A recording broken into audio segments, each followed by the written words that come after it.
friends. It is hike number 10 up Pinnacle Mountain, and we have made it up the east side. There's a lot of rocks. This is, I don't know, here, I'm gonna try to get to the edge. There's just a piece of how it looks over here. So you don't see the rivers are over there.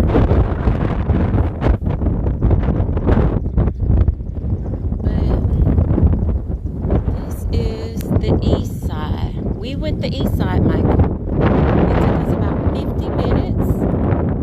About 50 minutes to get up there. It's so beautiful. Y'all, the wind is blowing. It feels awesome. It feels great. My hair's all over the place, but it feels awesome out here. If you have not hiked Pinnacle and you live in the Little Rock area, you have to do it. If you're somewhat active, sure, go for the east side on your first time. Just get it over with. But, I mean, the west side is definitely not as...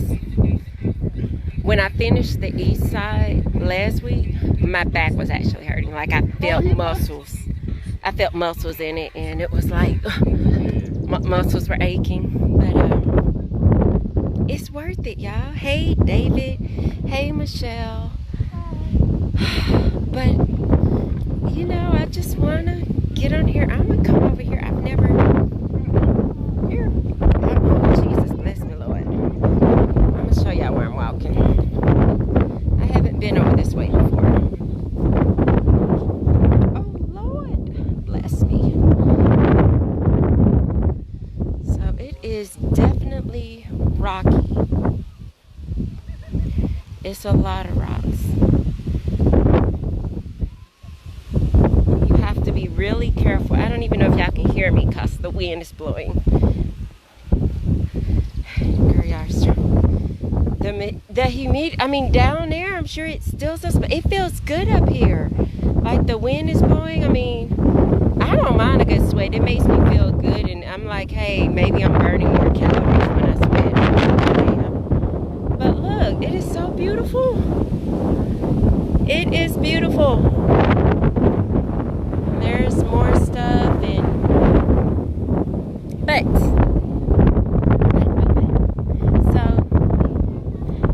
been trying to think, okay, and now I see people coming up from, now I don't know where they just came from, y'all. I really don't know. I guess you can just jump on the mountain anywhere and start climbing up. I really don't, there's not a trail that way, so, but you know, I guess if you find your path, that's the way you want to go, just go for it. Oh, okay, I won't be screaming at Michael. But, no, it's a beautiful day, y'all. God's been working with me. It's been one of those, I feel like it's one of those birthing experiences, you know, where you're right at the end of a breakthrough and the pain gets intense. And, last Sunday was awesome. We had an awesome time, and he had an altar call. The speaker, they did an altar call, and they were talking about healings and, you know, things to be delivered from. And there was some things that I've been praying for deliverance from. You know, there's always the possibility that we'll be stuck with a thorn in our side, and that that's something we'll have to deal with. But I'm like one of those stubborn people who won't accept that, you know. So I'm like, God, I just believe you're going to deliver me from this, you know. Being diagnosed bipolar is not fun. Being on medication, feeling dependent on medication. Something about it just feels off, you know. It's like, I want to say no. Even though I know there's people who have diabetes and have to be on medication. People who have heart disease have to be on medication. But for me, I'm like, no, I won't accept it. And so I felt like, okay, God, you're delivering me from this. I'm believing that a healing is going to take place, or a miraculous turnaround, but it's not something that I felt like, whoa, it's taken care of. I'm cured, and stopped taking my medicine abruptly because I feel cured did not feel like the right choice. And I talked to my pastor and he said, God will reveal to me what to do and how to do it. And so I've been waiting. And I'm like, God, send confirmation, Lord.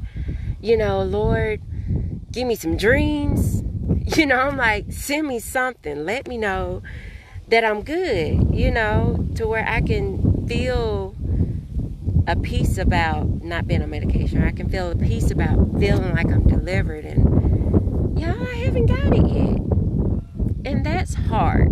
That is really hard and frustrating when you are waiting for something and it feels like there's no answer.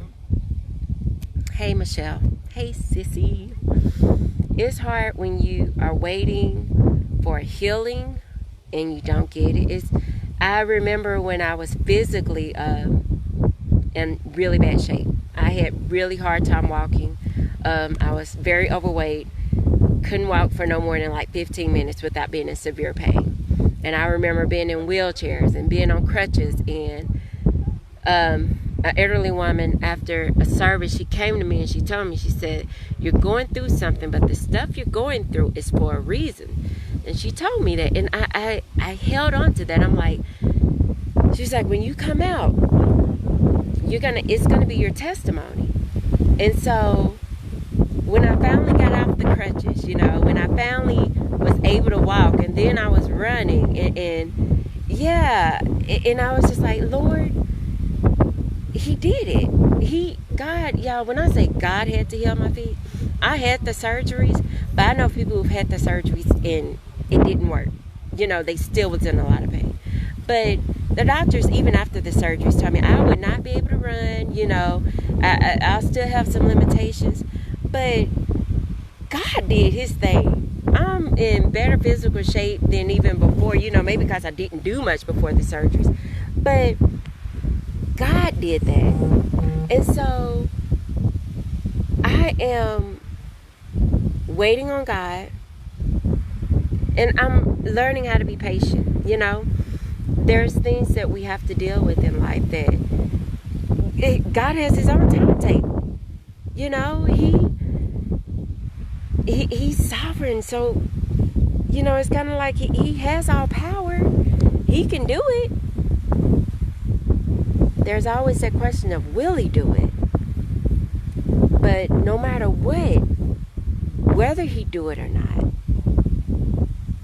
that's the saying is that yet will I trust Him, yet will I serve Him, yet would I will still give Him praise. I will still, because He's still an awesome God. If He does nothing else for me for the rest of my life, y'all, if God never answers another prayer, He has done enough for me to where I can't do nothing but praise Him. The stuff He's delivered me from, the stuff He's brought me through, the fact that God has blessed me to find medications that keep me stable, because I've been on medication for a long time and I still, that's not a cure-all unless God do a work.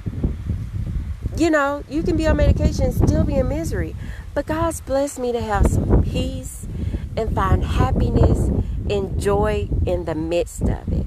And so even if our healing don't come the way we want it to, even if, that breakthrough that we're waiting for, it seems like it's 1,000 miles away, just keep trusting Him in it, in the midst of it. Keep worshiping Him and praising Him, because He's worthy of it, And I know God never fails.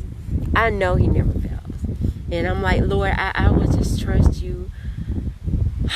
And it's just, I don't know. I guess sometimes, like you say, you encourage yourself, because it's like, there's nothing much more to be said except I can't help but to praise Him. He's done so much for me. I cannot help but to lift him up, because I could not be where I am now. You know, bipolar or not, medication or not, I'm still blessed. My family's still blessed. I mean, we're just, the things he's doing for us in our lives is just, it's amazing. And it's not because I'm so great. It's because God is just so merciful and graceful, and just all those things that we don't deserve that he blesses us through. You know, all the things that we do deserve that he keeps from, you know, shielding us. You know, it's just like, I thank him for it. You know, so when you're in the midst of your trial, you're waiting for the healing. You gotta, sometimes it's harder to see those brighter days. Sometimes it's harder to see those good days. But that's, if you have to journal, make sure you journal, but don't just journal the bad times. Make sure you journal those good days. So when you start going through hard moments, you can go back and look, I remember in 2010 when God blessed me through ... I remember on this day, I had a good day. God did that. When God delivered me from whatever it is, it can be big, it can be small. You know, just having I know me and Andre went out last night, and it was just like, we ain't always had bright moments in our marriage. There's been some times where I was like, Lord, are we gonna make it through this?